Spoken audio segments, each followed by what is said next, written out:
Ben geldim. Pelin ne işin var burada? Sürpriz yapayım dedim. Evet gerçekten sürpriz oldu. Beni içeri almayacak mısın? Hayır almayacağım tabii. Sen de eve gideceksin hemen.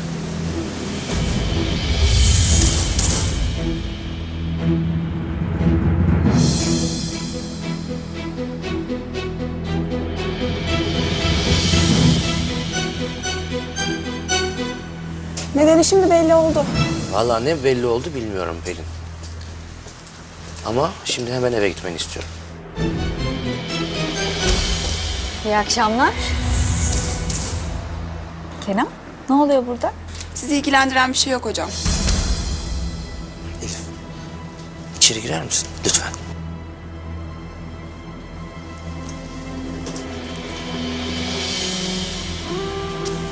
Pelin, bak iyi niyetli ve sabırlı davrandım. Ama her sabrın bir sınırı vardır. Şimdi lütfen hemen evine git. İstersen taksi çağırabilirim. Yok.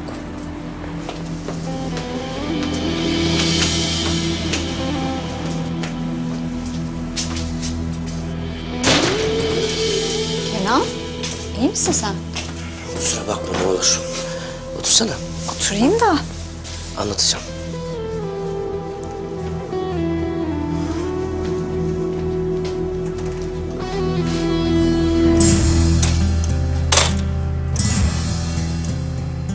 Neden bana bunu yapıyorsun Kenan? Neden?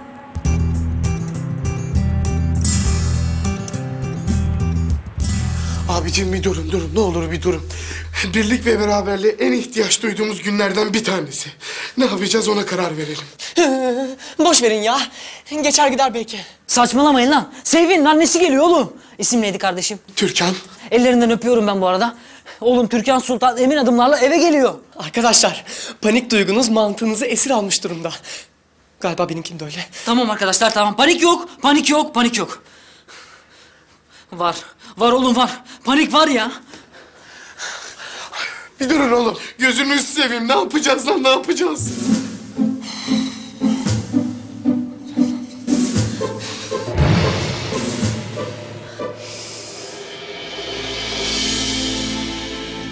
Canlısı burada, canlısı bana bak.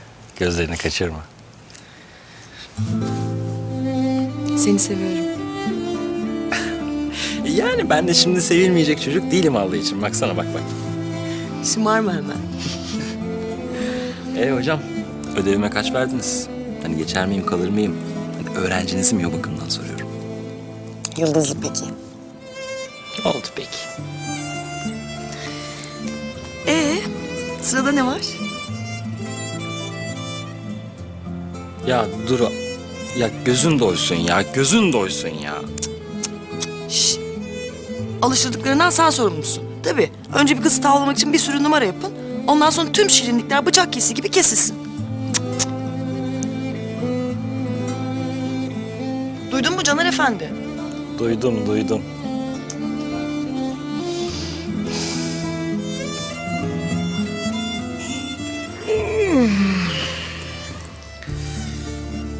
Ya bir film falan mı getirseydim ben ne yapsaydım ya? İzlerdik. Ben hayatımı filmini izledim.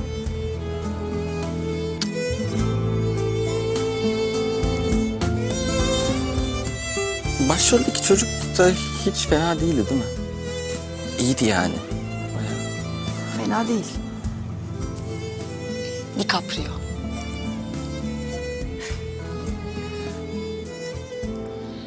Abi kurbanınız olayım bir şey söyleyin. Yemin ediyorum annem geliyor Ayşegül kafede. 40 satır 40 katır ya. Ne olur biriniz bir şey söyleyin ya. Abi ne diyelim ya ne diyelim? Bir dakika. Seyfi'nin annesi yurda geldiğini zannediyor. Evet. Aslında eve geliyor.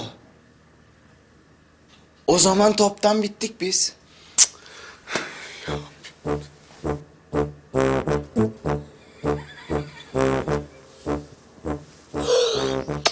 Senin aklını yerim ben. Burayı yurt olarak gösterelim. Süper fikir kardeşim. Bravo. İyi de nasıl olacak o iş? Kolay. Girişe bir tane Atatürk büstü, kapıya bir tane yurt tabelası, birkaç yere İstiklal Marşı, yangın kuvaları falan.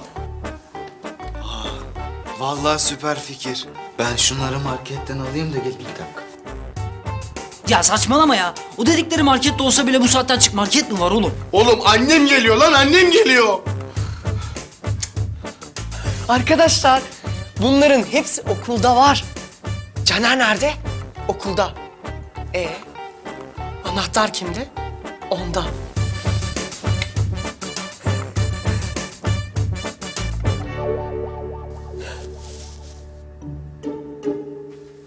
He. Tamam. Yani ben şimdi yine mi demeyeceğim? Ne yapayım? Alıştım artık. Kafa böyle çalışıyor. Yapacak bir şey yok. Yetkin. Ben senin beynini yerim. Ben de yutarım. Kimselere bırakmam. Canım. Yutarım ha. Bir delilik yapalım mı? Sen bu geceki delilik hakkını doldurdun. Ya bir dinle, bir dinle. Neymiş? Okulda sabahlayalım. Oldu. İyice delirdin sen. Benim gitmem lazım Caner. Hop! 2 saat. Olmaz Caner ya.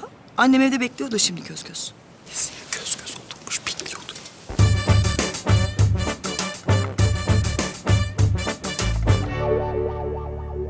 Zehra hocam kusura bakmayın bu saatte rahatsız ettim sizi. Estağfurullah Salih hocam, olur mu? Ne rahatsızlığı? Buyurun, bir şey mi oldu? Yok hayır. Yani aslında ben sizi şey için rahatsız ettim hocam. Yani bu aralar bizim okula müfettiş falan gelebilir diyorlar. Ben de diyorum ki yani demek ki her zamanki nizam ve intizamımızı muhafaza etmemiz gerekiyor. Belki de daha fazla çalışmak. Yani Şimdi hocam, ben tabii okulumuzdaki herhangi bir öğretmen olarak, yani sadece coğrafya hocası olarak... Zehra hocam lütfen. Yani özür dilerim sözünüzü kesiyorum ama lütfen böyle düşünmeyin. Yani bakın Metin Bey bile durumun farkında. Ve size hakkınızı teslim etmek için elinden geleni yapıyor ki bence de doğrusunu yapıyor. Öyle mi düşünüyorsunuz hocam? Evet kesinlikle. Hatta şunu da söyleyebilirim hocam. Ben sizin gibisini görmedim. Yani bir öğretmen olarak, bir müdür mavini olarak. Hocam, ben böyle düşündüğünüz için çok mutlu oldum. Ben de çok mutlu oldum. Neyse Zehra hocam ben daha fazla rahatsız etmeyeyim sizi. İyi geceler. Estağfurullah. Size de iyi geceler hocam. İyi geceler.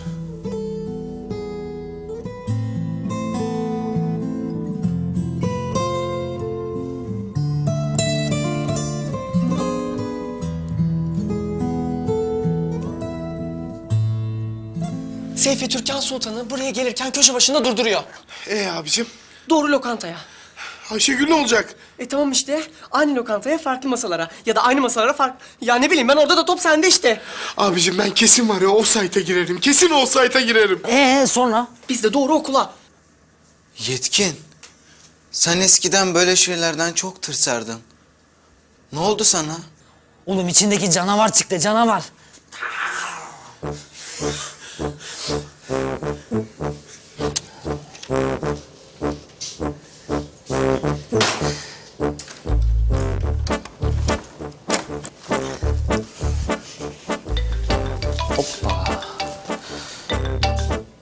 Efendim? Caner. Okulda mısın? Evet. Tamam. Ayrılma okuldan biz geliyoruz. Ya niye? Abicim anlatırım sonra. Duru yanında mı? Evet. Gönder. Ya niye? Abicim Seyfi'nin annesi geliyor. Stop. Yurda diye geliyor. Stop. Sen mesajı aldın. Stop. Peki. Caner ne oldu?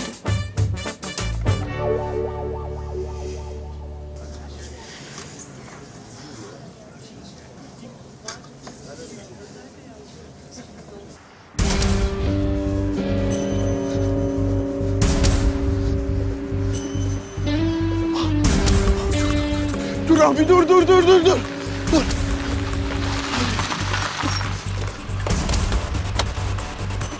Boş mu? Boş.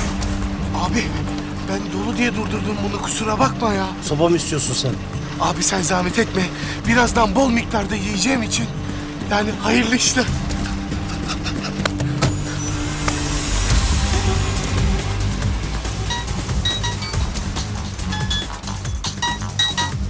Efendim? Seyfi neredesin sen? Geliyorum aşkım. Gel Seyfi gel. 5 dakikaya kadar oradayım, yemin ediyorum bak. Baş başa yemek yiyecektik değil mi? Evet. Gel Seyfi gel. Ben seni çıtır çıtır yiyeceğim. Kafanı kopartacağım senin. Tamam. Sıkma canını. Bunda büyütecek bir şey yok. Öyle tabii canım. Öğrenciler öğretmenlerine aşık olur. Aynısını söyledim biliyor musun? O zaman üzme kendini lütfen. O daha çocuk sayılır. Benim için bir şey yok ki zaten. Yani üzülüyor, geriliyor. Onu düşündüğümden. Bundan eminim. İstersen ben konuşayım onunla. Kadın kadına. Birbirimizi daha iyi anlarız. Vallahi ne konuş diyebilirim ne konuşma diyebilirim. Zaten senin de geceni berbat ettim. Halbuki ne planlarım vardı. Ne gibi? Yani öyle büyük şeyler değil canım. Mısır patlatırız, film izleriz falan diye düşünüyordum. Gerçekten mi? Süper. Sahi mi? Evet. Hadi mısır patlatalım. Dur sen otur, ben hallederim.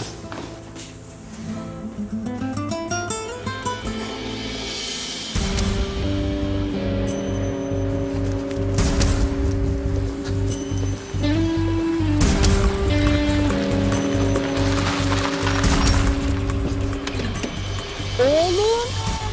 Geliyordum ya. Annem! Abi devam edelim lütfen. Yurdun yakın değil mi?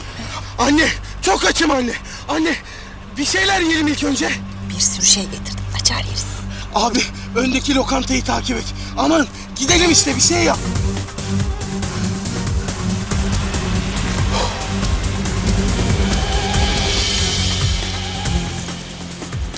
Geliyor.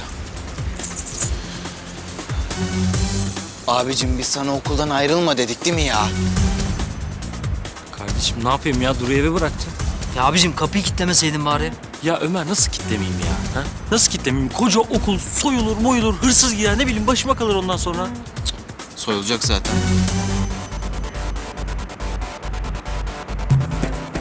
Ne?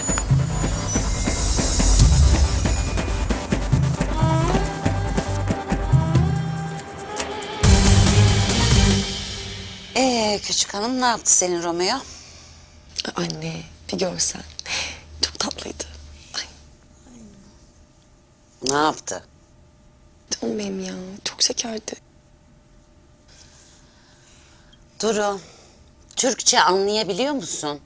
Soru şu, ne yaptı? Klip hazırlamış. Klip mi? Ne klibi?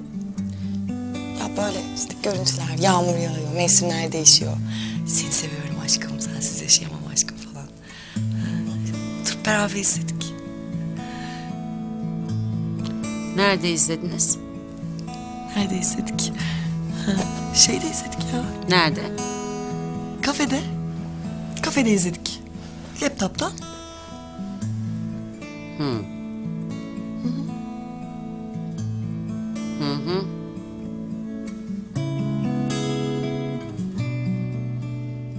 Eyvah.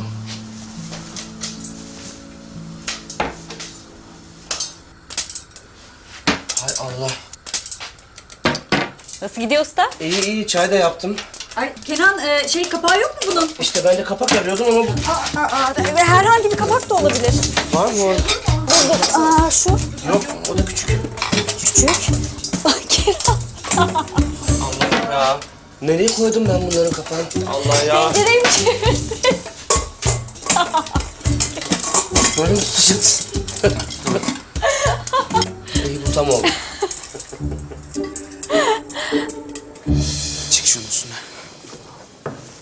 Şunu alacağız. Oğlum siz manyak mısınız? Hayır arkadaşım, çaresiziz. Caner'cim öyle bön bakacağına yardım et azıcık. Oğlum hiç akıl mantık var mı sizde ya? Ha? Bir düşünün ya, bir çalıştırın saksınızı. Biz nasıl yut diye yutturacağız okulumuzu, evimizi?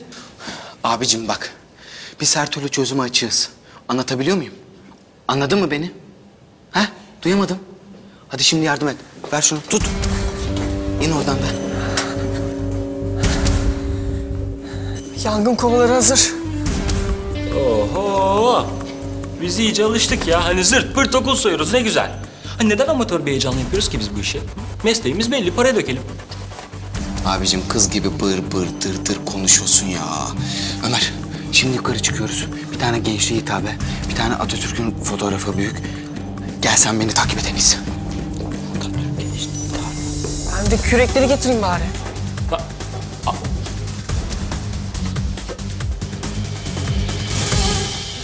Oğlum, çocuğum şu yaptığımız iş mi yani? Elimizde kolyeyle lokantaya. Tövbe estağfurullah. Anneciğim çok acıktım. O yüzden geldik buraya. Gel işte. Allah Allah. Anneciğim orası çok eser. Ceylan yapar. Şöyle oturun. Ceriyalı ya. Tövbe estağfurullah ya. Hey Allah'ım ya.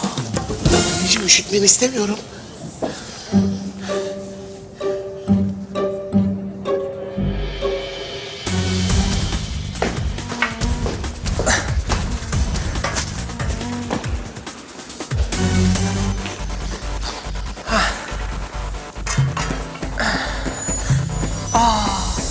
Tabelayı da sökmek lazım. Ne tabelası lan? Okulun tabelasını. O niye?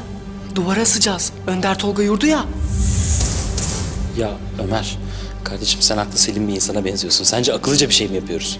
Hiçbir fikrim yok kardeşim. Bana yap diyorlar, yapıyorum. O kadar yani. Tamam abicim, ne alıyorsak alalım. Bir an önce topuklayalım şuradan, olur mu? Hadi.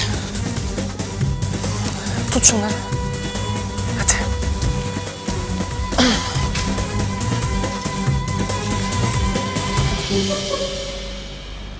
Kaynak falan yapılmıştır bu ya. Nasıl sökeceğiz? Vidalıdır inşallah. Merdiven nerede? Kim çıkacak? Tornavida falan lazım. Galip abinin deposunda vardır. Şu anda ne yaptığımız konusunda ciddi şüphelerim var. Aman be abicim ya, aman ya.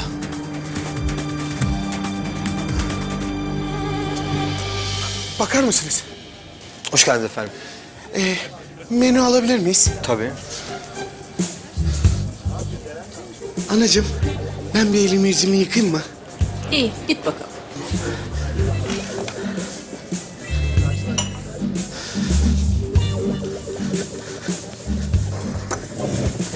Aşkım, canım. Canın çıksın Seyfi. Uğrunda mı? Problem değil. Ben gidiyorum. Nereye? Eve Seyfi. Saat kaç oldu ya? O kadar bekledin ama. Ay bir de utanmadan o kadar bekledin diyor ya. Neredeydin sen? Hayatım sorma başıma neler geldi. Otursak mı? Vallahi mantıklı bir şey söylemeden şuradan şuraya oturmam. Ama canım. Canın çıksın. Hayatım bunu daha önce söyledin. Artık otursak mı? Millet bize bakıyor. Baksın. Zaten 2 saattir millet bana bakıyor. Zavallı kız tek başına oturuyor burada diye. Ben alıştım yani, sorun değil. Hayatım lütfen otur anlatacağım bak. Anlatacaksın ama. Kelimesi kelimesine yemin ediyorum bak.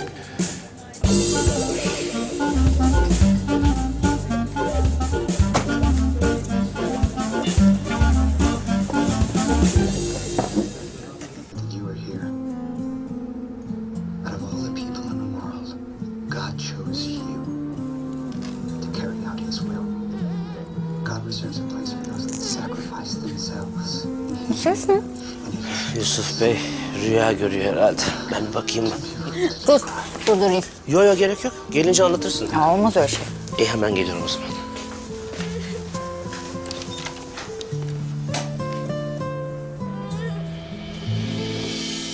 Abi yapmadığımız bir bu kalmıştı ya. Amma sızlandın abicim. Konuşmayın be. Korkudan öleceğim zaten. Evde planı yaparken çok soğukkanlıydın Yetkin. Hiçbir işe yaramayacak ha, şimdiden söylüyorum. Söyleme abicim. Hadi toplanalım. Hadi.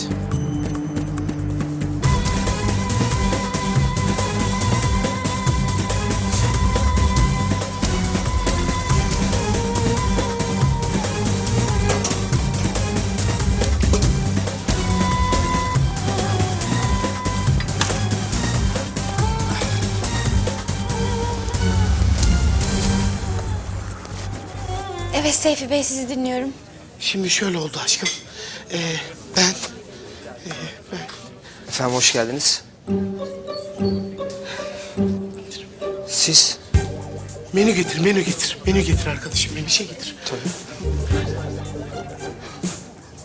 Seyfi, Efendim canım. garson seni tanıdı. Ne? Ah, O ağzın gözün yamulmasın. Daha önce kimle geldin sen buraya? hayatım ilk defa geliyorum buraya ya. Ama garson seni tanıdı. Birine benzetmiştir. Şimdi bir benzeteceğim.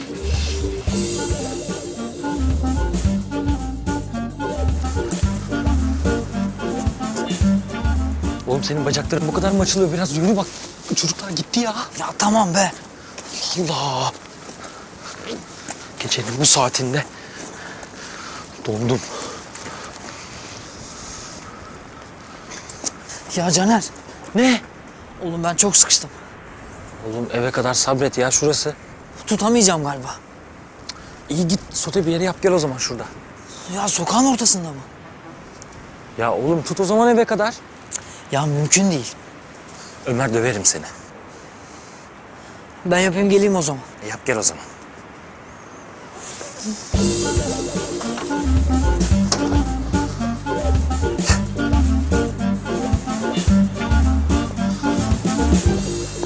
Ertesi sabah güzel hava geri dönmüştü. Ama gemiden hiçbir şey kalmamıştı. Işıkları derine inen bir güneş, prensin yanaklarına yaşamı geri çağırır gibiydi. Deniz kızı alnına bir öpücük kondurdu. Deniz kızı prensin bahçesindeki heykele ne kadar da benzediğini fark etti.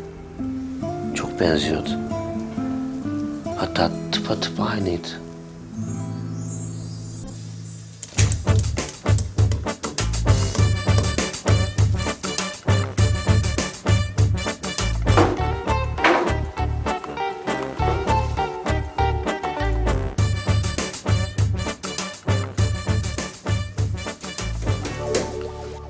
Yetkin. Atatürk'ü nereye koyacağız? Şuraya koyarız işte. Tam girişin karşısı. Neyin üstüne koyacağız? Kahvede gerekli bunun için. Oha. O ne kadar er, senin haberin var mı? Tamam ya, başka bir şey düşünürüz.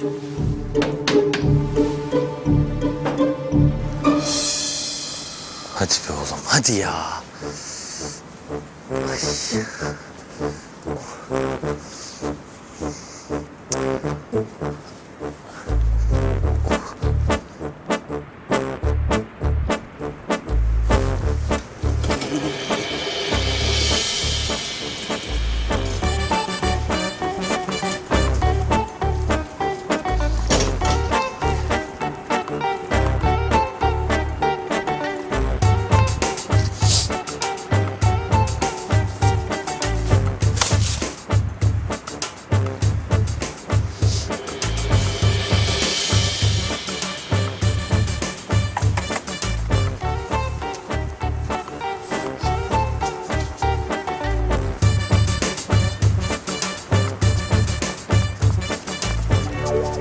Ayşegül, çiçeğim.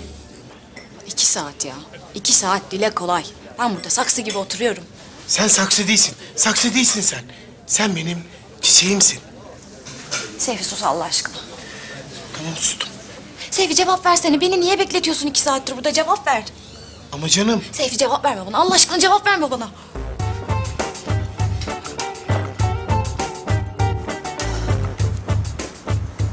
Caner. Caner.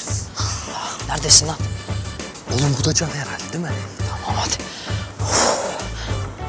Tabela nerede lan? Nerede? Oğlum okulumuzun levhası nerede? Oğlum buraya dayadık ya. Nerede şimdi? Çalındı mı lan? Ya hangi gerizekalı çalar bizim okulun tabelasını ya? Biz hariç. Nerede bu? Bittik biz ya. Bittik. Lan? Bu birader. Şşt, kardeş. Şşt. Oğlum nerelerdesin sen? İkide bir de kayboluyorsun. Anacığım tuvalete gittim. Mideni mi üşüttün yoksa? Çok acım dedin diye köfte söyledim. 1,5. Ye aslanım ye. Ben bunu yemez miyim anacığım ya? Aa baksana. Oh, mis.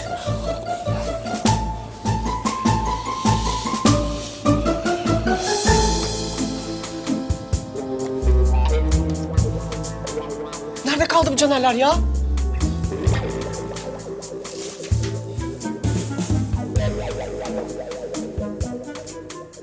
Ah abi bu tabela bizim okulun tabelası abi.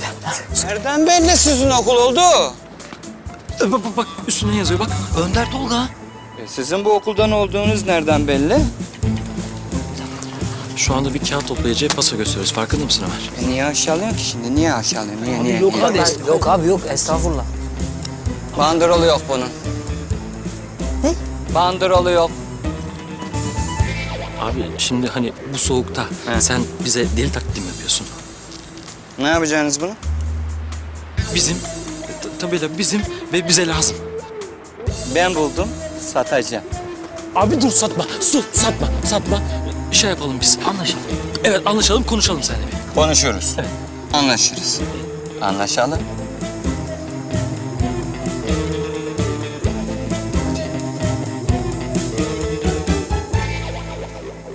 Açmıyorlar mı? Açmıyor. Yakalanmış olmasın bunlar acaba? Ha? Ya bak rica ediyorum senden. Ne olur böyle kötü düşünme, tamam mı? Belki elinde bir şey taşıyorlardır, ağır bir şey vardır. O yüzden telefonu açamıyorlardır. Bak böyle düşünelim. Yani inşallah. İnşallah. Ye boncuk gözlüm ye. Anacığım sen niye bir şey yemiyorsun? Ben aç değilim. Aa olur mu öyle şey? Ye bir şeyler. Dur ben bir garson çağırayım. Oğlum otursana. Seslen gelir. Anneciğim bir garson gözü takip etmek ne kadar zor biliyor musun sen? Sürekli eli havada. Olmaz öyle şey. Ben en iyisi mutfağa gidip söyleyeyim. Oğlum otur. Anacığım ye bir şeyler ya. Yemeyeceğim evladım. Sana güzel bir salata yaptırayım. Hemen geliyorum. Seyfi. Oğlum. Neredesin Seyfi? Hayatım tuvalette bir kuyruk var ki sorma. Seyfi. Lokanta boş sayılır. Hayatım ben de onu diyorum zaten. Herkes tuvalette. Bir de yemeği söyleyecektim.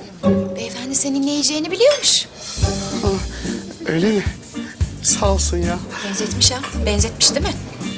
Ama nasıl bir benzetmedir ben anlamadım. Beyefendi senin ne yiyeceğini nereden biliyor? Hayatım yemin ediyorum ilk defa geliyorum. 40 yıl düşünsem köfte yiyeceğim aklımın ucundan geçmezdi. Hayatım 2 dakika bekle hemen geliyorum. Seyfi nereye? Canım bekle hemen geliyorum. Allah. Basacağım şimdi çığlığı.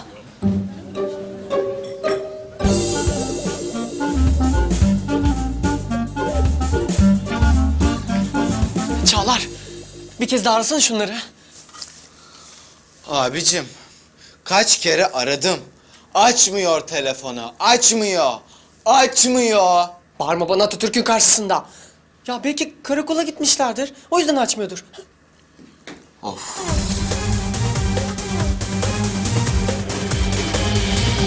Bana geldiler. Donduk oğlum donduk. Neredesiniz siz? Oğlum sizin paltolarınız nerede? Tabelayı almak için sattık. Ne? Ya oğlum bir sus zaten donduk. Ya oğlum yanmıyor mu bunlar yine? Ya kış geçti ya. Oğlum ne yaptınız? Harika. Yangın? Tamam. Atatürk? Harika harika. Üst aldınız mı lan? Alırken kimse görmedi değil mi? Canerler? Ne demek lan? Tamam. Çağlar. Ben seni 5-10 dakikaya arayayım kardeşim. 5-10 dakikaya arayacağım ben seni.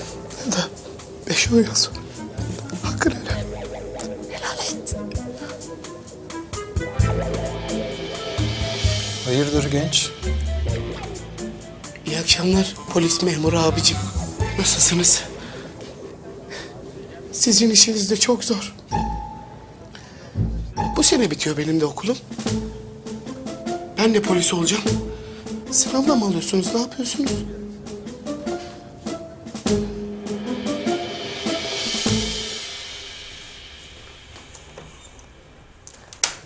Normalde yarısına gelmeden masalın uyur. Kusura bakma. Sorun değil. Film de berbat oldu. Mısır zaten berbat. Ben durumdan hiç şikayetçi değilim. Öyle mi? Devam edelim mi? Vallahi filmin sonunu merak ediyorum. Tamam o zaman. Strictly to call it in. Check security footage of Travis.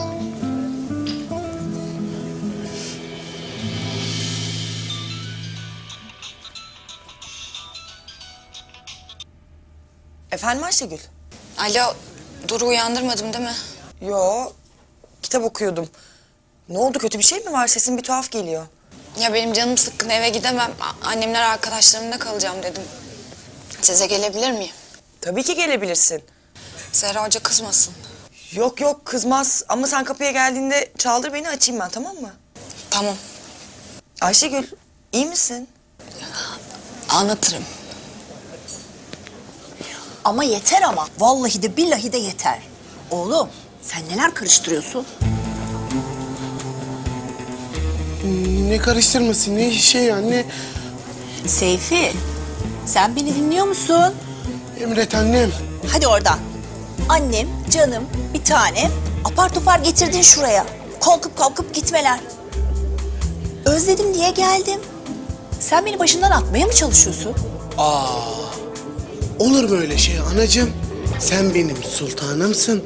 Türkan sultanım. Ben seni yerim. Gel bir öpeyim seni. Anaların anası. Mua. Mua. Ama sen de beni öp, küsme. Hah, şöyle yüzün gülsün anacığım. Gel bir yaklaş. Anneciğim, ben bir hemen gidip geliyorum. Oğlum şu yanağın... Geliyorum. Ya hayatım, şu tuvaleti bir boş yakalayamadım ya. Allah seni kahretsin Seyfi. Allah seni kahretsin ya. Ya Baldamlam, niye kızdın? Her erkek gibi benim de ihtiyaçlarım var. Senin tek ihtiyacın bu işte. Hayatım dur, nereye? Sakın peşimden gelme, sakın!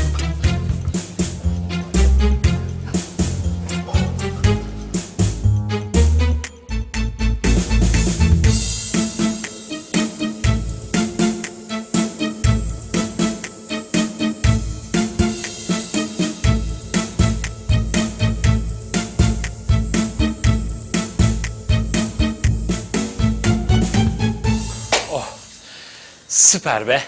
Tam yurt oldu lan. Hadi arayın Seyfi'yi de o da gelsin artık. Yeter dedim, anlamadın. Otur dedim, oturmadın. Çok kırdın beni, çok. Ama anne. O kolyeyi orada unutma. Küsüm ben sana.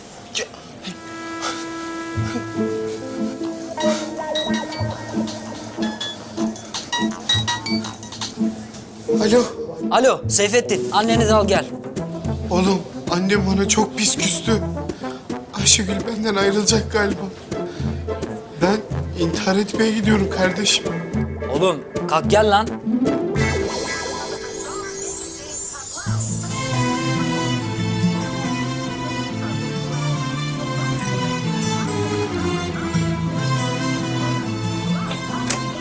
Gözüme görünme Rıfat, gözüme görünme. Allah Allah. Işıkları mı kapatın? Şimdi ben sana şuradan bir kapatacağım. Şuradan ya. Alo.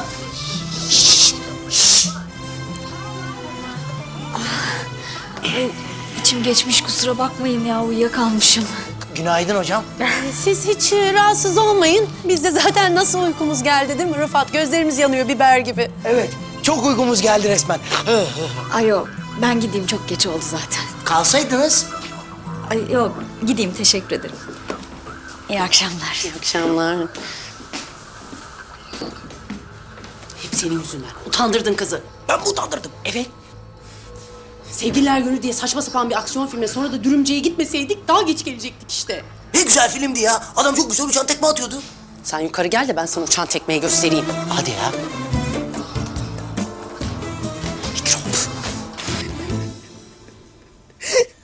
Nasıl yapar bunu bana ya? Ayşegül, Seyfi sana böyle bir şey yapmaz. Yaptı işte. Ya yapma Allah aşkına. Vardır mutlaka bir açıklaması. Hem böyle bir şey yapmış olsa bile seni götürdüğü restoranda mı yapar ya? Bu kadar ruj vardı yanağında ya. Vardır bir açıklaması. Ne açıklaması olacak mıyım bana ya?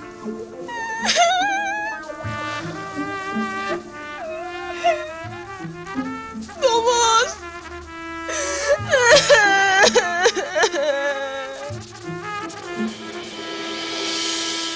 Ne oldu şimdi? Bir şey oldu yok. Oğlum annem küstü mü? Çok pis küser ya. İçli köfte. İçerleme kardeşim bu kadar. Annedir yani affeder. Anne yani. Yufka. Yufka yüreklidir oğlum anne. Affeder yani. Ayşegül beni affetmeyecek. Bitti o iş. Saçmalama Seyfi ya. Siz onunla yaprakla yoğurt... kuru pilav... Oğlum siz ayrılamazsınız. Yani onları şimdi düşünme bence. Hiç şey yapma. Kuru köfte de varmış değil mi kolide? Ömer ya. Kardeşim arkadaşımız burada üzülüyor. Ağlamak üzere.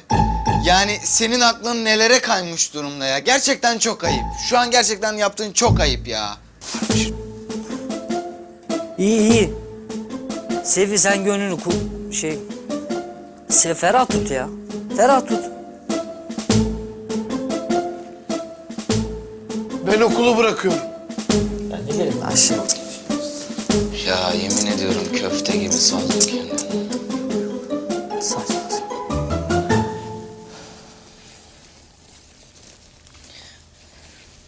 Neyse. Ben alışırım. Seyfsiz de yaparım. Yaşarım yani. Siz ne yaptınız? Senin çılgın aşık ne yaptı? Aman canım öyle önemsiz bir şey hiç. Anlat anlat, kıskanmayacağım.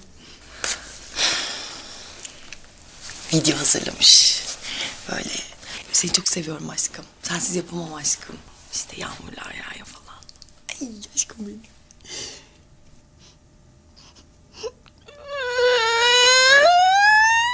Ayşegül. Seyfi.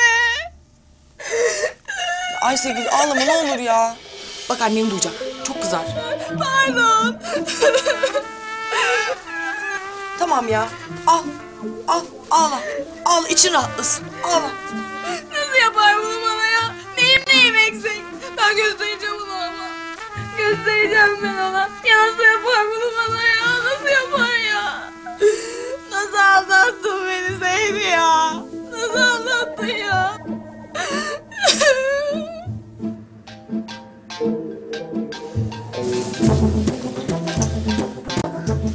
Efendim canım? Hı hı. Ya. Ayşegül Durular'daymış. Evet. Duru. Ya biz bir halt yedik. Anlatma. Ya anlat ne olacaksa olsun ya.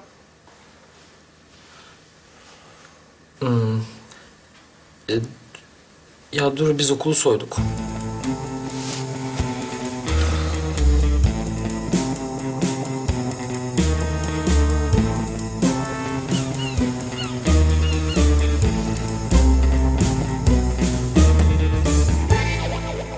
Tabii ne zaman isterseniz. Bizim okulumuz örnek okuldur tabii. Evet tabii. Tamam anlıyorum. Size de iyi günler. Günaydın hocam. Günaydın Galip. Atatürk nerede? Atatürk. Kalbimizde hocam.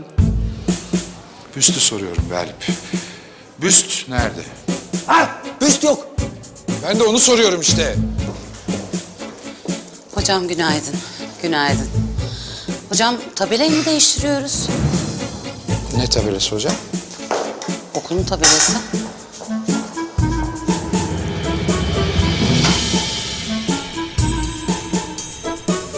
Anam. Tabela yok. Sakin. Hocam ben anlamadım, ne oluyor? Ben de anlamadım.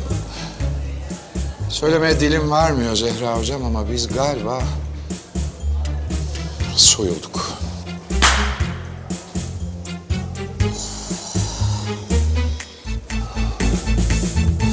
Siz delisiniz.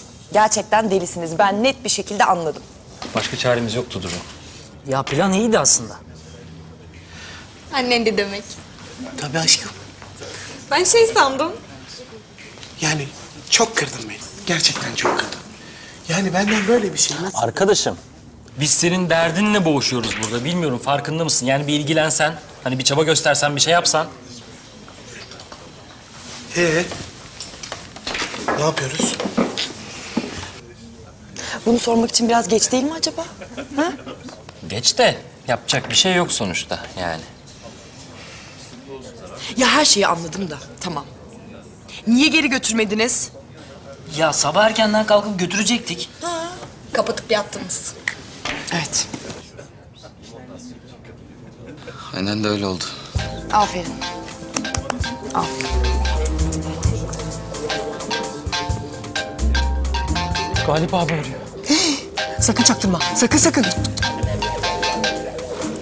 Alo. Alo.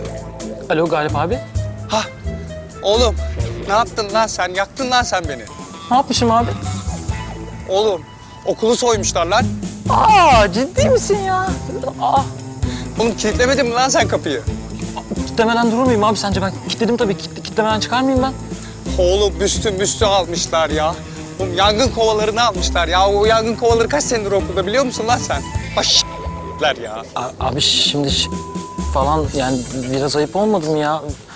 Hani ihtiyacı olmasa çalmaz herhalde diye düşünüyorum. Tamam. Hemen okula gel oğlum.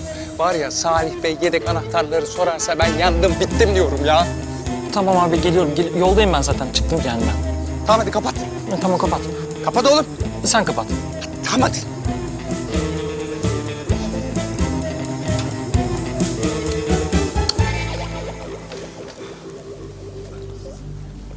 Polise kadar gitmiş iş ya. Yurt dışına kaçmanın zamanı gelmiştir. Allah'ım. Biz nasıl bir işe kalkıştık ya? Kimin fikri acaba? Allah Allah. Fikri bulduğunda elimi ayağımı öpüyordunuz ama. Ne oldu Çağlar Bey? Ne oldu ha? Ne oldu? Tövbe estağfurullah. Ya hadi yürüyün. Hadi. Kalk hadi. Okula gidiyoruz.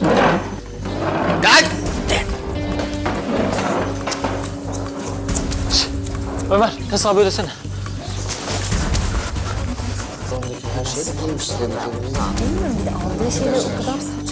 Arkadaşlar lütfen. Önce biraz sakin olalım. Hocam kim yapar böyle bir şeyi? Ya hadi tabelayı, kovayı hurdacıya satacaklar diyelim. Marşı ne yapacaklar? Osman hocam daha da garibi.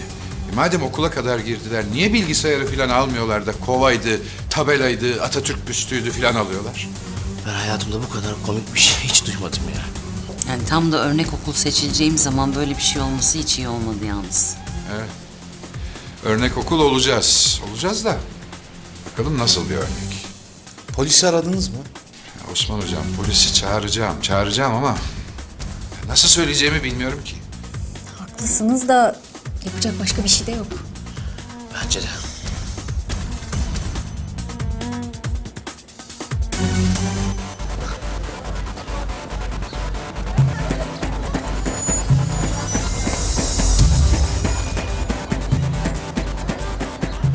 Gerçekten yapmışsınız. Ne olacak şimdi? Ne olacak? Biz kurtaracağız yine. Nasıl?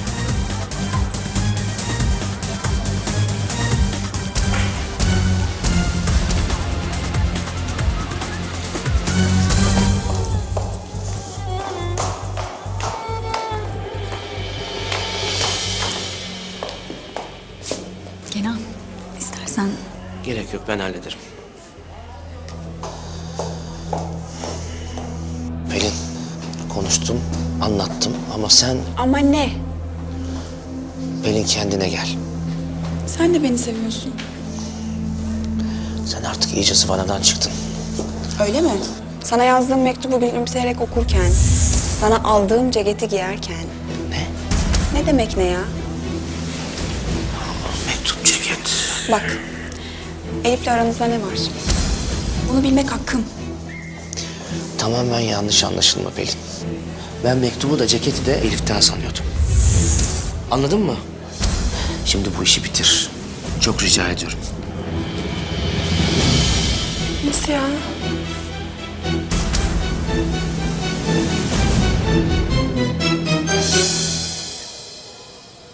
Poyraz, kalacak yer ayarladın mı? Efendim? Kalacak yer diyorum. Ne oldu? Bir sürü arkadaşımla kalıyorum. Sorun olmuyor. İyi de her zaman arkadaşına kalamazsın. İşte en kısa sürede halledeceğiz.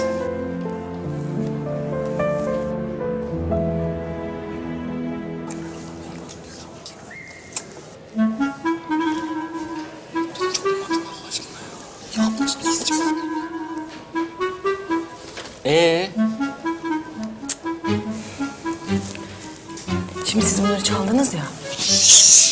Biraz daha var, biraz daha var öyle. Düşünüyoruz. Yok, benim aklıma hiçbir şey gelmiyor. Ne yaptınız siz ya? Atatürk büstümüz, okul tabelamız ve yangın kovalarımız. Bunlar mı çalınan? Evet. Bir de İstiklal Marşımız ve gençliğe hitabe tablolarımız. Anlaşılan biri ya da birileri sizin okulu kopyalamak istedi herhalde. Bakın memur bey, yani durumun tuhaflığının biz de farkındayız. Ama ne yapalım yani? Olan biten bu işte. Vallahi 12 yıllık polis memuruyum. Böyle bir soygun görmedim. Hocam müsaadenizle. Tabii hocam, tabii.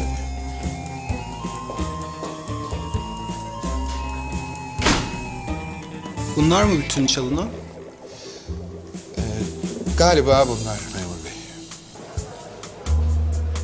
Aşkım, Efendim? aklına bir şey gelmiyor mu?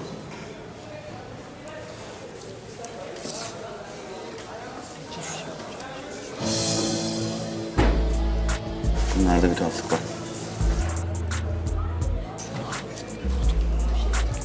Fark ettim. Bunlar bir işler çeviriyor ama dur bakalım. Okul soygununa ne diyorsunuz? Kim yapar lan böyle şeyi?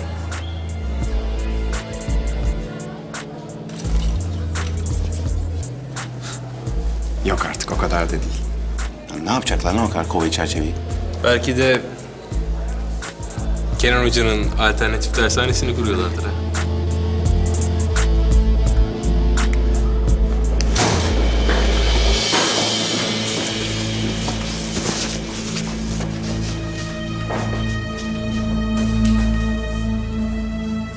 Oturun.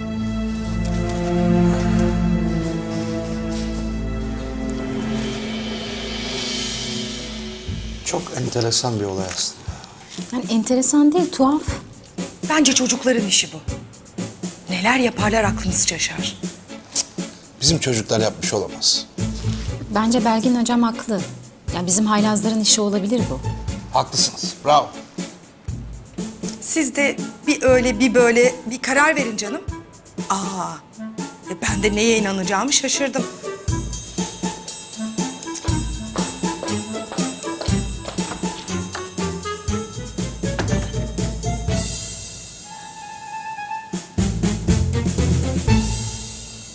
Metindeki kültürel farklılaşmaya ait ifadeleri örneklerle açık. Girin. Hocam özür dilerim.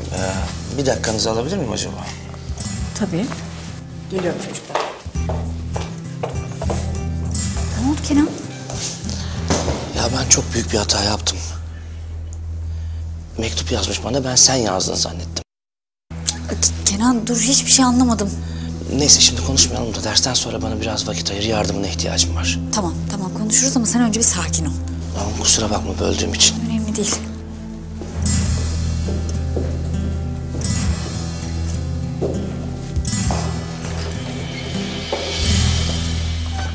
Çocuklar bu saçma sapan olayla bir alakanız olmadığını umuyorum. Böyle Hababam sınıfı şakaları gibi saçmalıklar yapmadığınızı umuyorum. Doğru muyum? Tabii doğru hocam. Tabii.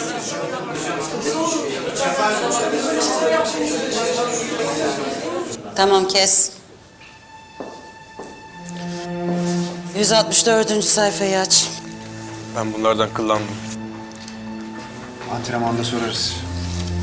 Harbiden yaptılar mı? Poyraz çocuğum gel tahtaya. Hocam ben gelebilir miyim? Allah Allah, o niyeymiş? Çok çalıştım da. İyi gel bakalım.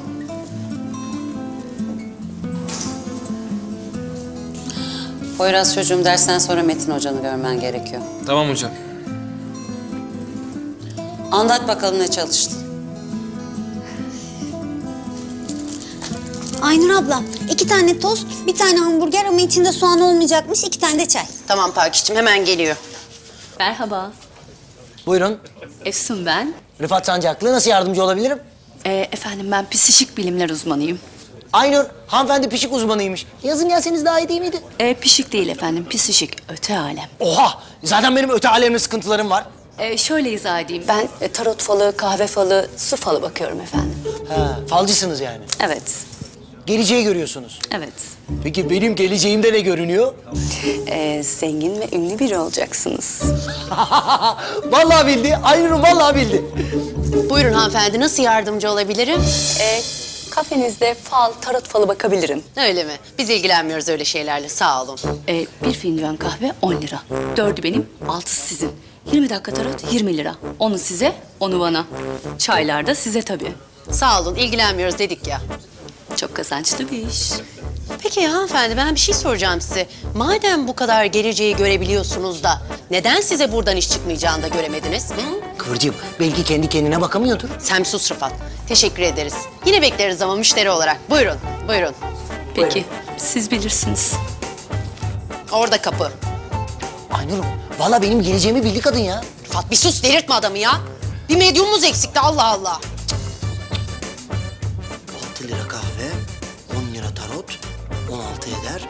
6 kişiye baksak, 6 kere 6 36, 9, 96. Çarpı 30 desek, yemin ediyorum zengin olurum ha. Bu iş artık haddinden fazla büyüdü. Tamam. Sıkma kendini bu kadar. İçimde bir sıkıntı var ya. Tamam dedim, sakin ol. Ortada bir yanlış anlaşılma var sadece. Ya ona ümit verdiğimi sanıyor Elif. Tamam, o da yanıldığını görecek. Ya saçma sapan bir şey yaparsa aklım çıkıyor. Ne yapabilir ki? Hiçbir şey. Onun sadece biraz zamana ihtiyacı var. Sen de biraz sakin ol. Ona söylüyorum ki kendim yapamıyorum işte.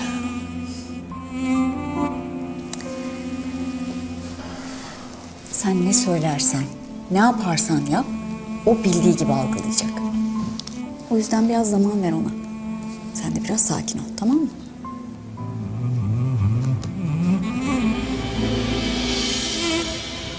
Bakın beyler, yeni bir oyun var. Bir dakika. Bak, yeni bir... Polis. Ne yapıyorsun lan? Polis. Lan. Tamam çaktırmayın, olan davranın, bir şey yok. Dün beni lokantada gören polis bu.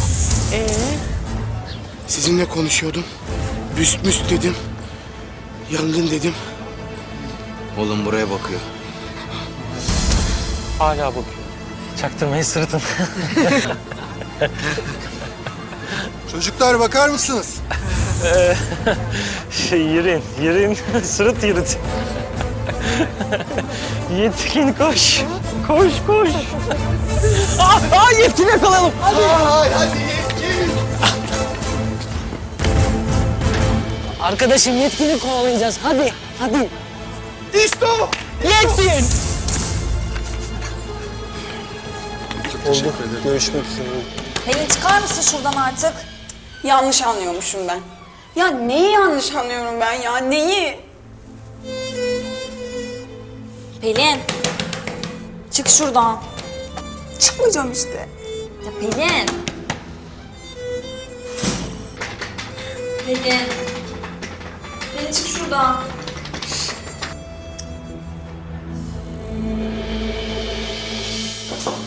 Girin.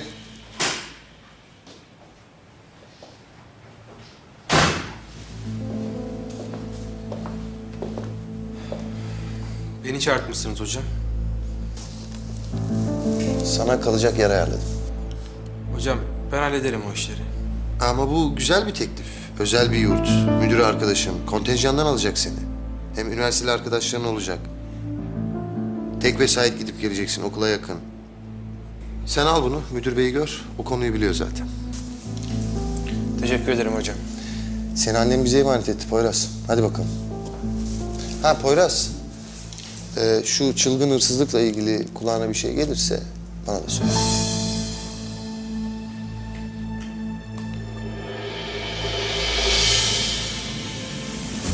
Düşmanıma bile satmam ben hocam. Gücüm varsa ben bitiririm. Düşman, güç, bitirmek. Ağzına büyük gelmiyor mu bu laflar senin? Ha? Lise öğrencisisin oğlum sen daha. Hem söylediklerimde yanlış anlıyorsun. Al sen şunu şimdi, al. Nasıl biliyorsan öyle yap, hadi.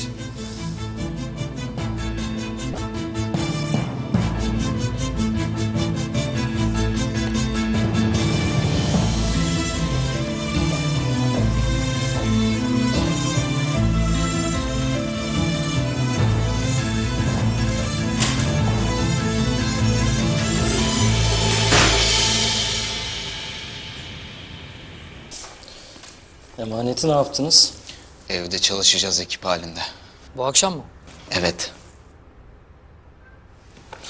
Duru soru çıkabilecek yerleri söyledi zaten. Oturur onları çalışırız.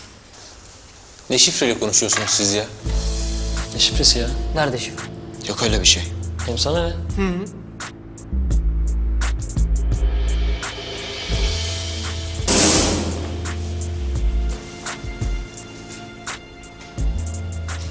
Ya pardon, bando gecikecek.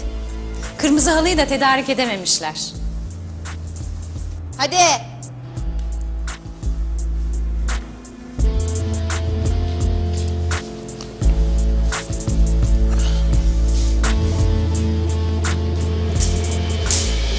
Öyle mi? Hay Allah. Demek haftaya kaldı ha? Neyse yani ne zaman isterseniz biz her zaman hazırız. Teşekkür ederim size de.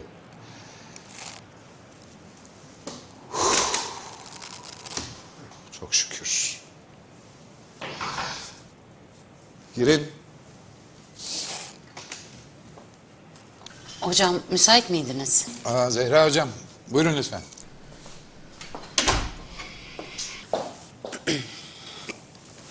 Hocam bu müfettişler gelecek dediniz ya. Yani çok ters bir zaman oldu. Hiç üzülmenize gerek kalmadı Zehra hocam. Nasıl yani? Allah bu sefer yüzümüze baktı. Ya az önce aradılar. Ertelenmiş, haftaya kalmış. Çok şükür hocam, büyük rezalet olacaktı. Ya. Gerçi işin içine polis falan karıştı. Yani nasıl olsa duyulacak ama böyle olması gerçekten iyi oldu. Yani yüz yüze bir rezaleti asla kaldıramazdım. Gelin. Hocam bunları az önce sizin için bıraktım. Benim için. Ha.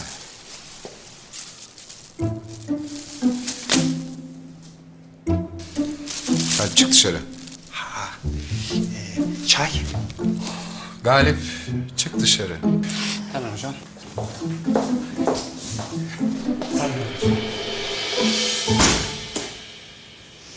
Hocam. Ha. Takıma forma yaptırdım hocam.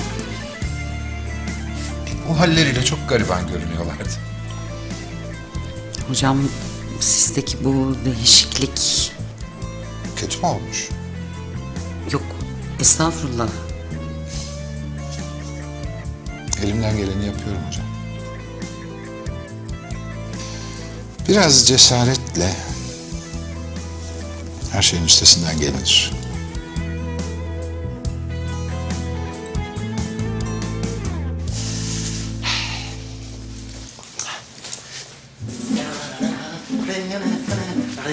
Tövbe yarabbim Rıfat. Kıvırcığım. Ne bu halin ya? Ne varmış halimde? Klip çekimine mi gidiyorsun? Ne bu tipin? Ay Allah aşkına beni cimcikle Pakize. Rıfat abi senin kulakların delik miydi? Yok anacığım yok. Onun doğuştan beyni delik. Gülme Pakize gülme. Git bir karton al üstüne de muhteşem falcınız Rıfattin falınıza bakıyor yaz. Gülmeden yaz ama. Rıfat Allah aşkına git şu elini yüzünü yıka benim asabımı bozma. Kıvırcığım bunlar da sana. Ne bunlar? 2 takım Türk kahvesi fincanı. Yeterli kahvemiz var mı? Rıfat bak okkalı geliyor ha artık 3 vakte kadar mı desem 3 saniye kadar mı desem. Şu haline bak. Verem ettin beni verem. Şu tipine bir bak. Tiksinç. Ben nasıl senin kocam diye yanımda gezdireyim? Allah'ım sen verdin sen ıslah et ya Rabbim. Tövbeler tövbesi ya. Böyle mi olacaktı benim kaderim ya? Hiç duyuyor mu bak?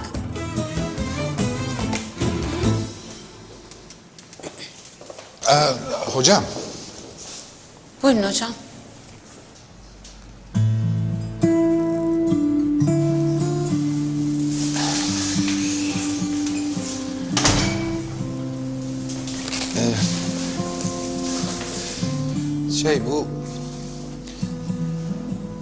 Bu yaşadığımız saçma sapan şeyler hepimizin canını çok sıktı. Evet hocam. Evet hocam. İşte bu yüzden ben de bu akşam diyorum. Evet. Bu akşam birlikte bir yemek yesek. Yani hani çocuklara daha fazla nasıl faydalı olabiliriz? Ne bileyim bu basketbol konusu dışında neler yapabiliriz falan onları konuşurduk. Şu yakında güzel bir yer açılmış işte hani oraya gideriz diye düşündüm. Tabii. Metin Hoca da gelecek mi? Niye? Ha, Metin Hoca. Tabii yani ararım Metin'i de tabii o da gelir. Peki.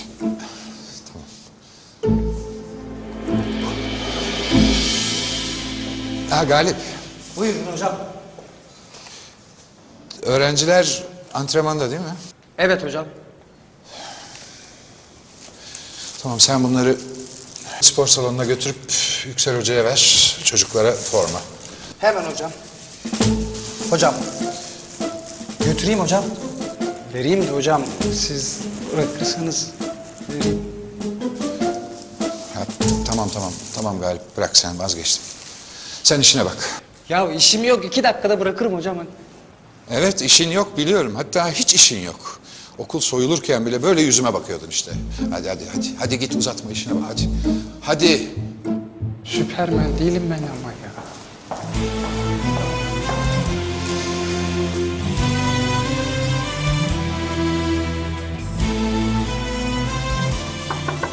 Girin. Buyurun hocam. Rahatsız etmiyorum. Estağfurullah hocam.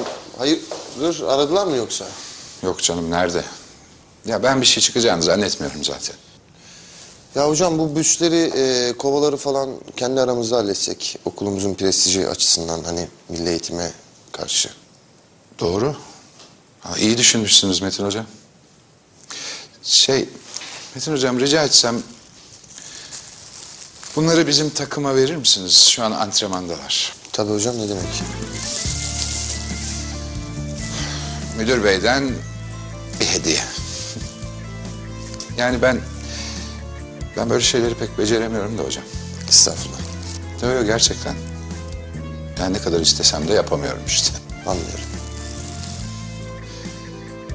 Neyse teşekkür ederim. Rica ederim.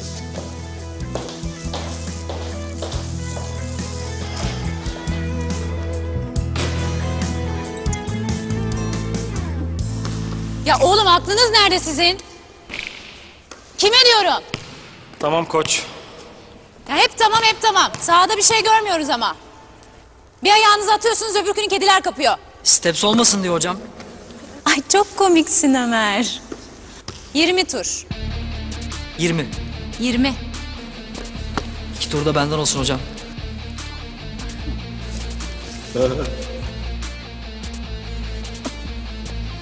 Çağlar. Efendim, Ne dersin? neye? Ömer'le koşmaya. Ne? 20 tur. Ama hocam ya. Burada mısın hala?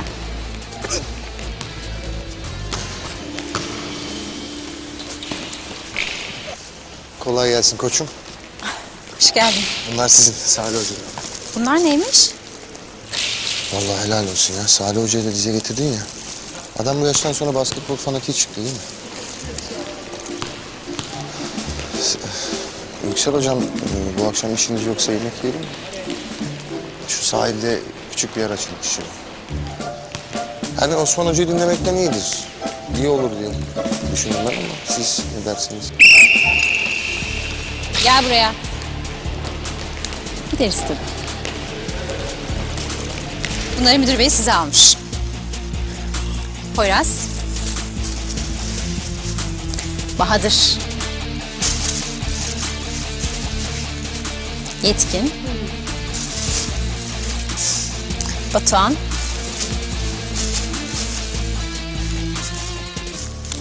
Hakan.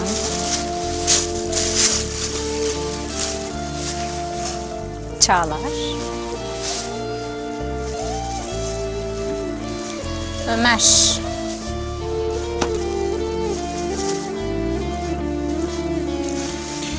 Caner.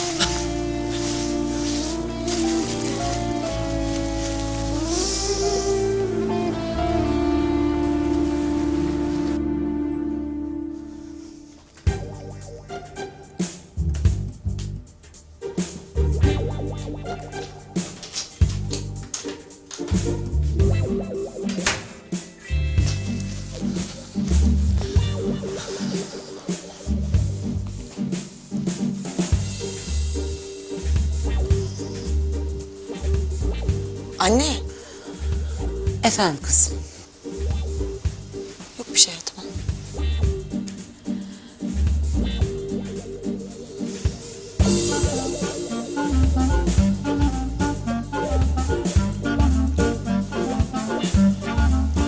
Anne.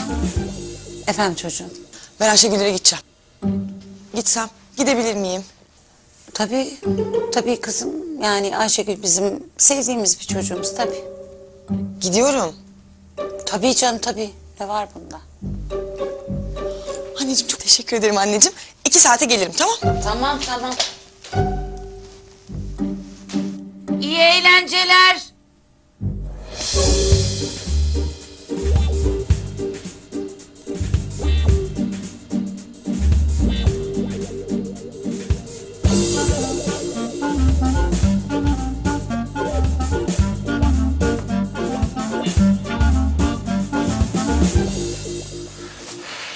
Döndük dolaştık yine kızlara muhtaç olduk. Ya ne alakası var abicim ya? Malzemeleri götürüp kapının önüne bırakacağız. Sonra vın turizm. Oo, planı ben yapayım. Sonra Allah'tan kızlar var diyeyim. Hiç alakası yok Yetkin. Ya tamam beyler, her neyse. Şu işten sıyrılalım artık. Geldiler. Hadi.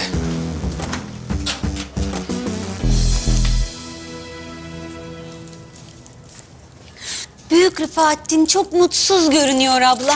Ah kıyamam. Aman bırak ne hali varsa görsün pis. Pakize, Efendim abi. Bana bir Türk kahvesi yap. Ben falımdan müşterinin gelip gelmeyeceğini anlarım. Bunun için fala bakmana gerek yok mikropçum. Aynaya baksan aynı sonucu elde edersin zaten. Çok komik Aynur.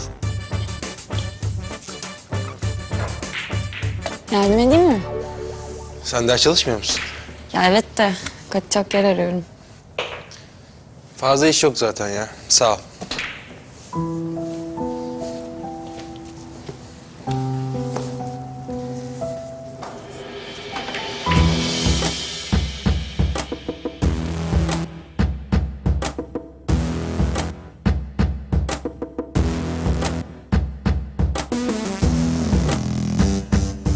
Hiç sorma kardeşim, okuldayım ya. Okul soydular lan bugün. Müdür bey de dikti beni buraya. Nöbetçiyim bu gece, anlayacaksın kardeş.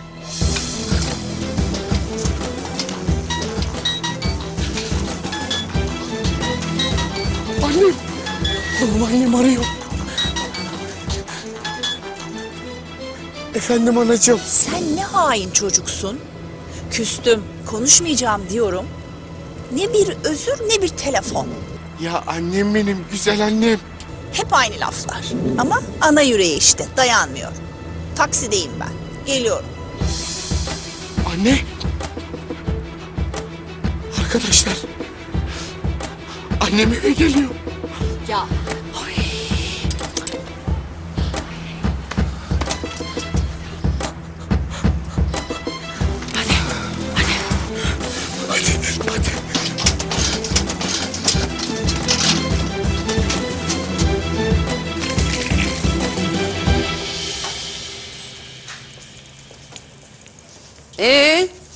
Ne anlatıyor bakayım Büyük Rıfaattin? Abla öyle büyük bir aşk yaşıyormuşum ki dillere destan. Maşallah. Kıvırcığım, biraz önce falıma baktım. Bir de ne göreyim? Ne gördün? Elimize yüklü miktarda para geçiyormuş. Kesin öyledir. Dükkanı sen kapayacaksın galiba. Niye? 2 çayla saatlerdir oturuyorum diye kovuyorsun galiba. Ya ne alakası var? Bu arada ev işini hallettim. Aa nasıl? Metin Hoca yurtta bana yer ayarlamış. Para da vermeyeceğim. 4 kişilik geniş geniş odalar. Sıcak suyu da var.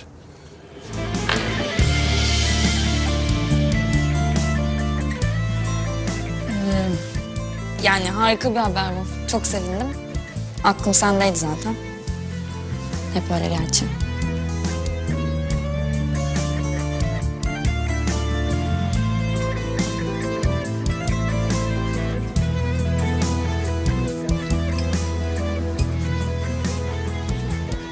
Hocam.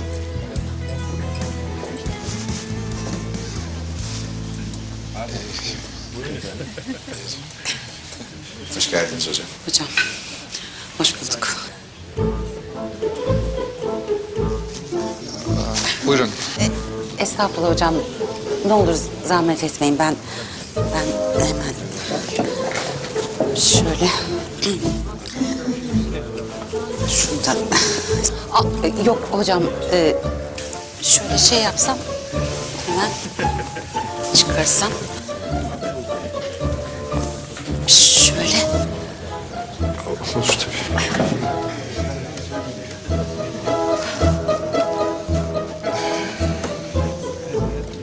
Metin Hoca gecikecek galiba. Metin Hoca. Hay Allah, yani hocam bu hırsızlık olayı yani beni böyle allak bullak etti. Her şeyi unutuyorum. Yani Metin Hoca'yı da aramayı unuttum. Hocam ama şimdi ararım yani. Ne olacak? Hemen ararım.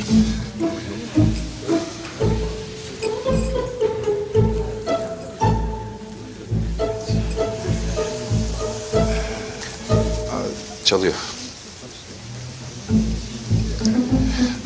Metin hocam, iyi akşamlar. Müsait miydiniz? Aman ne güzel. Hayır hocam, yani ne sorun olacak? Hayır, lütfen rahatsız olmayın. Hatta benim de hürmetlerimi iletin. Biz sizinle yarın okulda konuşuruz hocam. Hocam gerçekten, yani yarın konuşuruz. Teşekkür ederim. İyi akşamlar. Hocam? İşte aksilik aile ziyaretindeymiş. Ha. Şimdi değil mi nasıl buraya çağıralım adamcağızı ama benim kabahatim hocam. Gerçekten suç benim yani. Ben gündüzden söylesem Metin Hoca kesinlikle gelirdi bu akşam.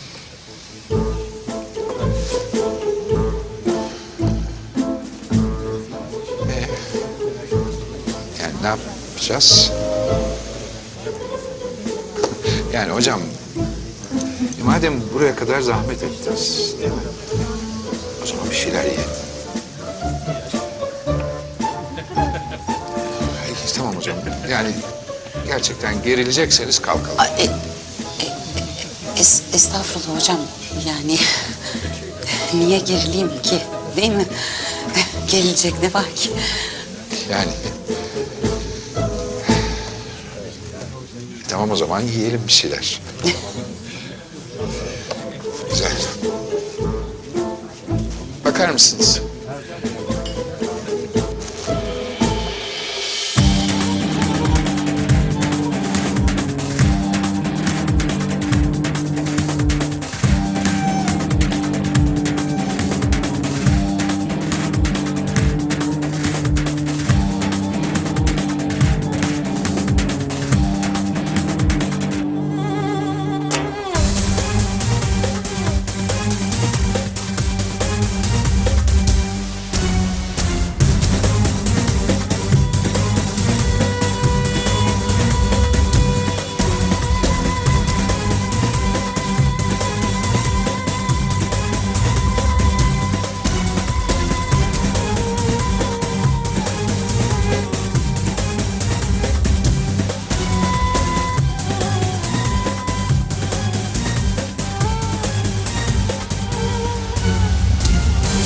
Anne. Anne biz geldik. Allah Allah yok galiba. Neyse hadi geç sen.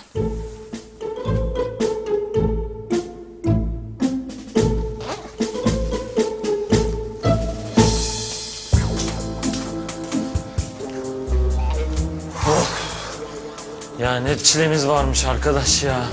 Seyfi, sen de şu anneni ara bakalım nerede kaldı. Daha bunları geri götüreceğiz. Oğlum bu gece bize uyku yok yani. Ya Ömer, sen içeriden kitap defter getirsene hazır gözüksün. Ya bak arkadaşlar geldiği zaman hızlıca göz boyayıp gönderiyoruz tamam mı? Oh! Tamam geldi işte. Geldim anneciğim geldim. Geldim. Geldim.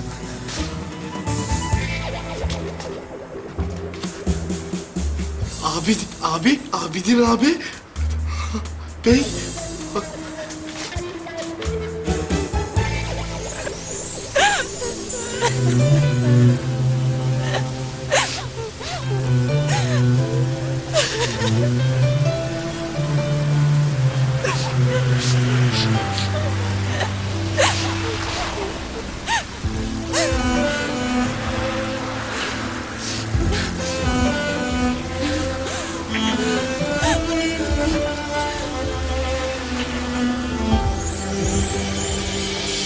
Ya biraz önce ağzımdan bir şey kaçtı da yanlış anlamadın değil mi? Yok ya, yani...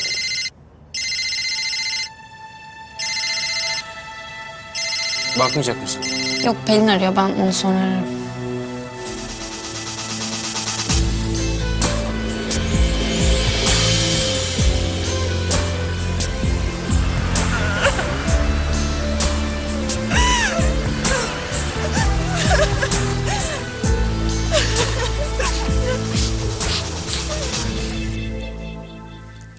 Oğlum, evladım. Siz neyin peşindesiniz? Ne gibi abi? Kapının önündeki tabela. Bu büst. Neyin nesi? Şimdi abi dışarıdaki okulun tabelası, okulun büstü. Bunlar atılacaktı.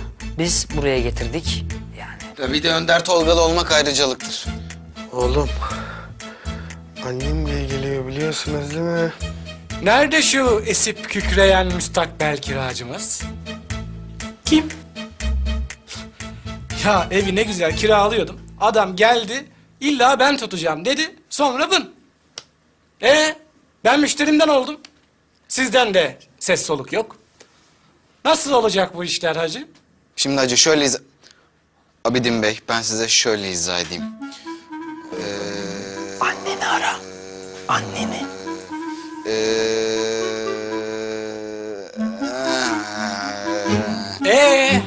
Açıklıyordun. Ben şimdi lafa doğru yerden girebilmek için... Rıfat abiyi ara. Rıfat abiyi ara. Rıfat abi, o ne alaka ya? Ya ara de gel de. Rıfat abi de gel de. Yine ben. Şşt. Sen ne anlattın onlara öyle? Ben mi? Hı.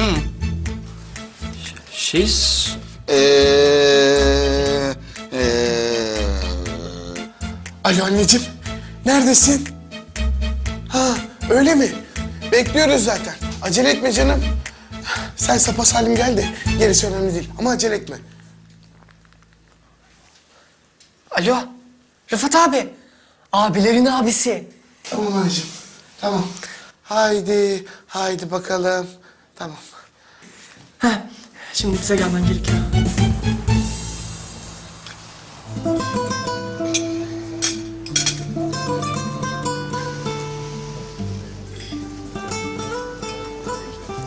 Hocam.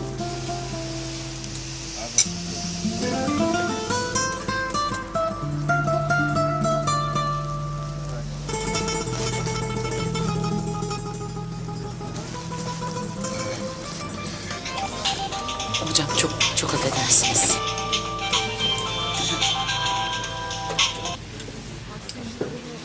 Alo efendim kızım. Anneciğim neredesin? Merak ettim.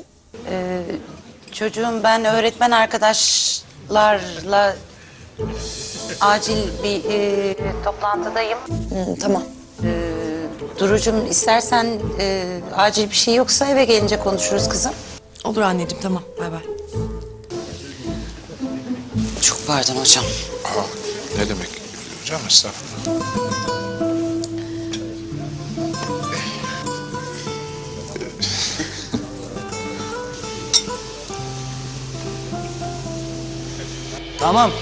Tamam. Tamam kapat geliyoruz. Kıvırcığım hadi giyin gidiyoruz. Yine ne oluyor ya? Kalk giyin çocuklara gidiyoruz. Üf! Allah Allah! Ha Rıfat, bana bak. O elini yüzünü yıkamazsan seninle dışarı falan çıkmam, haberin olsun. Haklısın.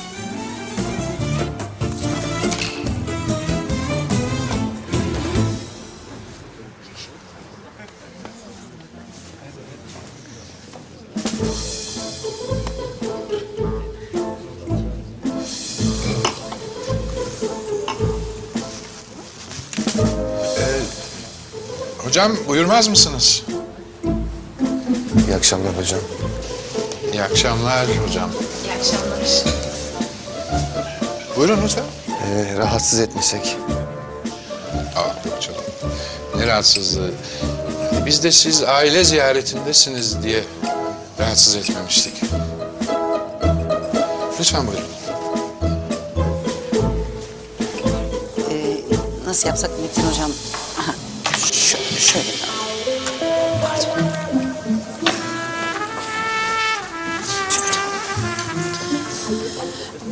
Hocam aklıma gelmişken geçen seneden beri kaloriferlerin bakımını yaptırmamıştık ya. Bu sene mutlaka onu da yapmamız lazım.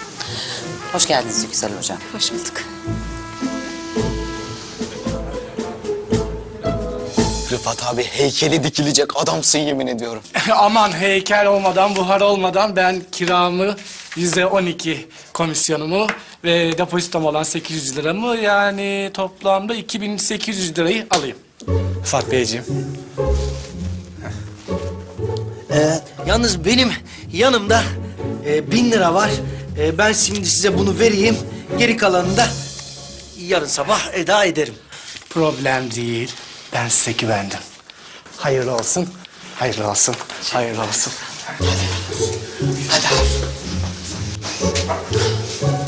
Gördün mü nasıl çıktı falın? Gerçi para gelecek dedin ama para gitti. Nasıl baktıysan artık. Tersten baktım herhalde fala ben.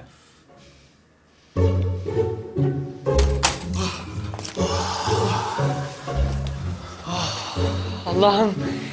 İşte gerçekten yasal evimizde oturuyoruz. Oğlum, anacığımı da atlattık mı bu iş tamamdır. Oğlum biz eşeğin büyüğünü var ya ahırda unuttuk ha. Ne gibi? Oğlum Seyfi'nin annesi geldiği zaman demeyecek mi? Siz böyle Robinson gibi yalnız mı yaşıyorsunuz? Hani buranın müdürü, hani buranın çaycısı?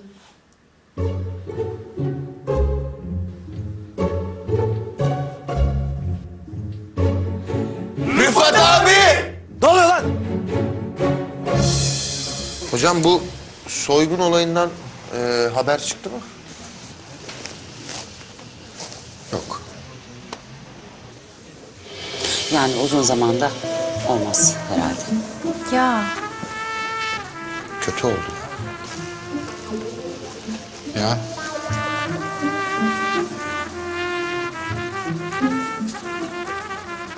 Kötü oldu bu da. çok kötü oldu hem de. Çok kötü. Nasıl efendim, yurdumuzu beğendiniz mi efendim? Biraz ufak. Yani ben daha büyük bir yer diye düşünmüştüm. Ha, efendim daha büyük yer kalabalık olur. Kalabalık olunca ne olur? Çocuklar ders çalışamaz. Ders çalışamazlarsa ne olur? Sınıfta kalırlar. Efendim aldığımız yeni bir kararla efendim biz butik yurt işletiyoruz. Yani ev sıcaklığında, yurt disiplininde efendim. Annelerinden, babalarından yani sizlerden ayrılıp ilim, irfan peşinde meleşen bu yavrucaklarımıza ev hasreti duyurmamaya çalışıyoruz. Evet. Peki siz kimsiniz? Efendim ben yurt müdürüyüm Rıfat Sancaklı. Öyle mi? Çok memnun oldum. Ben de çok memnun oldum efendim. Hanımefendi de bu meleşen yavrucuklarımızın temizlikleriyle, titizlikleriyle ilgilenen arkadaşımız. Merhaba. Yapa yapa beni temizlikçi mi yaptın Rıfat? Eve gidince ben sana temizliğin büyüğünü göstereceğim, cam çerçeve, mikrop.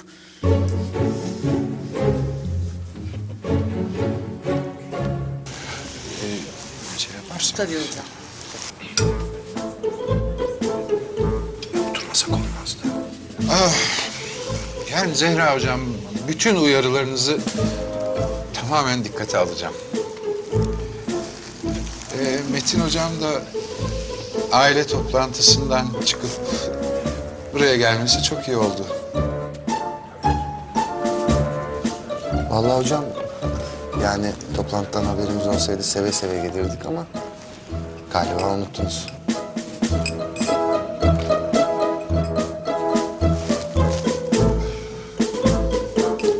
Evladım hesabı alabilir miyim?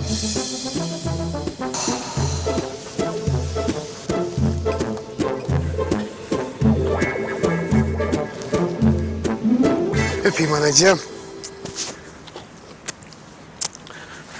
Efendim tekrar bekliyoruz efendim. İnşallah. Güle güle anneciğim. Güle güle.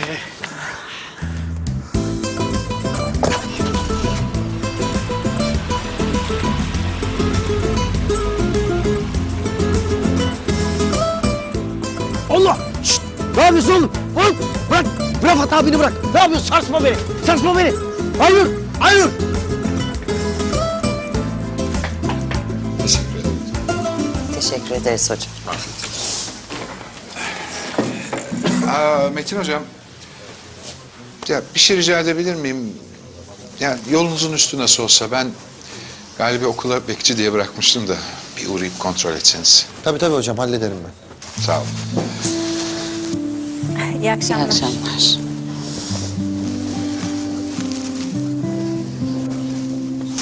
Zehra hocam, izin verirseniz sizi de eve ben bırakayım. Teşekkür ederim hocam.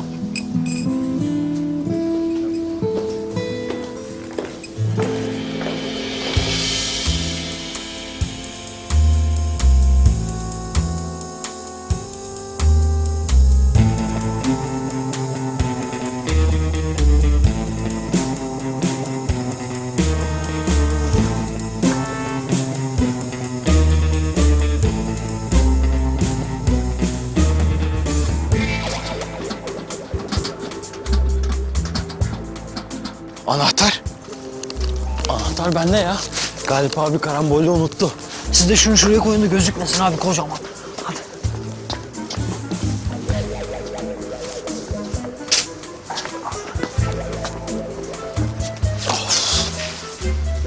Hadi gençler, hadi.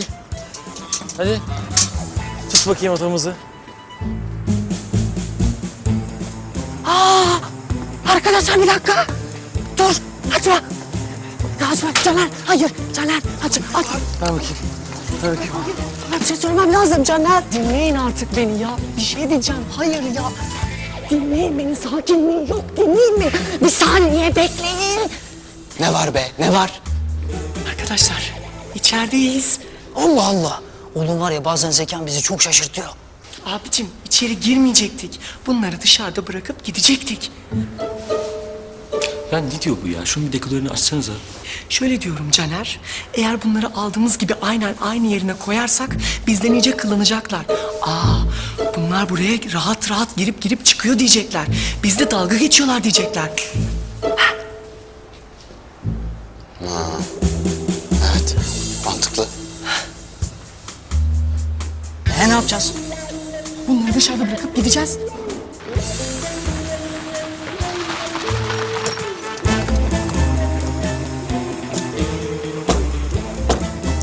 Ben de geleyim Metin. Gel.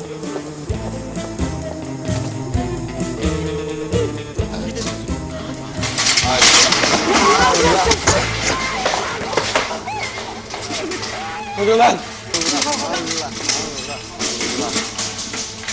Abi.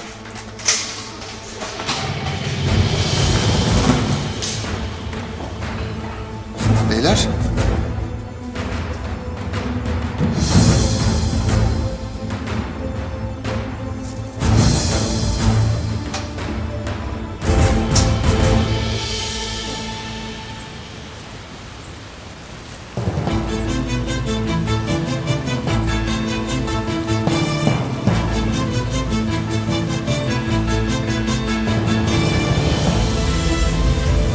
Hanımefendi. Hanımefendi.